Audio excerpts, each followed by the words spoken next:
நண்பர்களே, cinema கதைப்போம் YouTube சேனலுக்கு உங்களை அன்போடு வரவேற்கிறேன். இன்னைக்கு நம்ம நிகழ்ச்சியில் பார்க்க போகிற தலைப்பு 5 சிறந்த கிளாசிக் தமிழ் திரைப்படங்கள், அதாவது பழமை வாய்ந்த திரைப்படங்கள். ஸோ முதலாவதாக நம்ம பார்க்க போகிற திரைப்படம் காதலிக்க நேரமில்லை. இந்த படத்தை சித்ராலயா நிறுவனம் தயாரிச்சிருக்காங்க. இந்த படத்தோட இயக்குனர் திரு ஸ்ரீதர் அவர்கள். இந்த படத்தை எழுதியவர்கள் திரு ஸ்ரீதர் மற்றும் சித்ராலயா கோபு ஆகியோர்.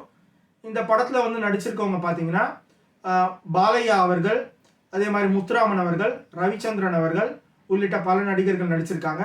ஸோ இந்த படம் வந்து ரொம்ப விறுவிறுப்பான ஒரு காதல் மற்றும் காமெடி கலந்த ஒரு திரைப்படம். ஸோ இது வந்து எப்போ பார்த்தாலுமே வந்து உங்களுக்கு வந்து ஒரு சலிப்பை ஏற்படாத ஒரு திரைப்படம்.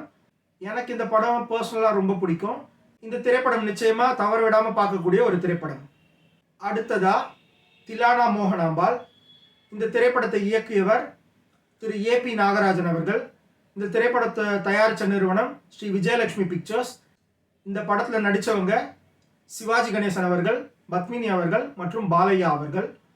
ஸோ இந்த திரைப்படம் வந்து ஒரு கிளாசிக் தன்மை ஏன் அப்படின்னு பார்த்தீங்கன்னா, 2 கலைஞர்களுக்குள்ளே நடக்கக்கூடிய போட்டி, அதே சமயத்தில் அவங்க 2 பேருக்குள்ளே ஏற்படக்கூடிய காதல், இதை ரொம்ப அழகான ஒரு திரைக்கதை மூலமாக வந்து நகர்த்தி சொல்லியிருப்பாங்க. ஸோ அதனால் இந்த படம் வந்து எப்போவுமே ஒரு one of the classic movies of Tamil cinema. அடுத்ததாக பார்க்க போகிற திரைப்படம் புராண கதைகளை மையமாக வச்சு எடுக்கப்பட்ட ஒரு படம்.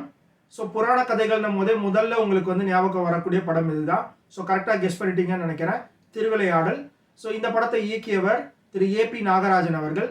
இந்த படத்தை தயாரித்த நிறுவனம் ஸ்ரீ விஜயலட்சுமி பிக்சர்ஸ். இந்த திரைப்படத்தில் நடித்தவங்க சிவாஜி கணேசன் அவர்கள், சாவித்ரி அவர்கள் மற்றும் கேபி சுந்தராம்பாள் அவர்கள். ஸோ இந்த திரைப்படத்தில் திரு சிவாஜி கணேசன் அவர்கள் பல்வேறு கதாபாத்திரங்களை வந்து அவர் வந்து போர்ட்ரே பண்ணி சிவனுடைய அவதாரம் மூலமாக வந்து பண்ணியிருப்பாரு. ஸோ அது அவருடைய நடிப்பு வந்து ரொம்ப எக்ஸ்ட்ராடினரியாக இருக்கும். அதன் மூலமாகவே இந்த திரைப்படம் வந்து one of the classic movies of Tamil சினிமாவாக நிச்சயமாக இடம்பெறுது. ஸோ திரு சிவாஜி கணேசன் அவர்களை பற்றி ஒரு 2 திரைப்படம் சொல்லிட்டேன்.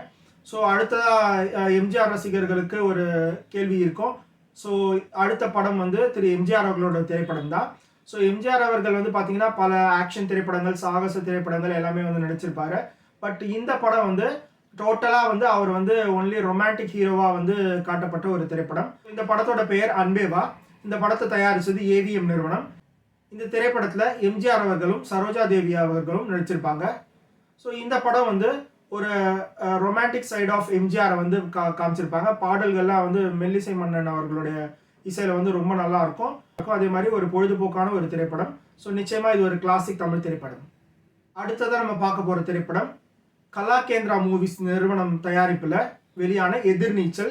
இந்த திரைப்படத்தை திரு கே பாலச்சந்தர் அவர்கள் இயக்கியிருக்காரு. ஸோ இந்த திரைப்படத்தில் நடித்தவங்க பார்த்தீங்கன்னா முக்கிய கதாபாத்திரங்களில் நாகேஷ் அவர்கள், முத்துராமன் அவர்கள், சுந்தர்ராஜன் அவர்கள் உள்ளிட்ட பல நடிகர்கள் நடிச்சிருப்பாங்க. ஸோ இந்த படம் வந்து ஏன் கிளாசிக் திரைப்படம் அப்படின்னா, இது வந்து திரு நாகேஷ் அவர்களோட நடிப்பு வந்து எக்ஸ்ட்ராடனரியாக இருக்கும். அதே மாதிரி இந்த திரைப்படத்தில் ஸோ ஒரு சமூகம் வந்து ஒரு பணம் இல்லாத ஒரு நபரை வந்து என்னவா பார்க்குது, அதே நேரத்தில் அவருக்கு வந்து ஒரு அவரோட சூழல் மாறுதுன்னா அவர் வந்து என்னவா வந்து இந்த சமூகம் ட்ரீட் பண்ணுது அப்படிங்கிற வித்தியாசம் வந்து ரொம்ப ஒரு முக்கியமான ஒரு பதிவாக வந்து இந்த படத்தில் வந்து இடம்பெற்றிருக்கும். ஸோ இந்த படமும் வந்து தமிழ் சினிமாவில் one of the classic movies. நிச்சயமாக தவறிடாமல் பாருங்கள். ஸோ இதுதான் நண்பர்களே இன்னைக்கு நம்ம நிகழ்ச்சியில் பார்த்த 5 கிளாசிக் பழமையான தமிழ் திரைப்படங்கள். ஸோ உங்களுக்கு பிடிச்ச திரைப்படங்கள் இந்த லிஸ்ட்டில் இல்லை அப்படிங்கிற படங்களை உங்கள் கமெண்ட் செக்ஷனில் போடுங்க. ஸோ அதை பற்றின ஒரு வீடியோ பாருங்க, முடிஞ்சால் நம்ம பண்ணுவோம். மீண்டும் ஒரு காணொலியில் சினிமா கதைப்போம். நன்றி.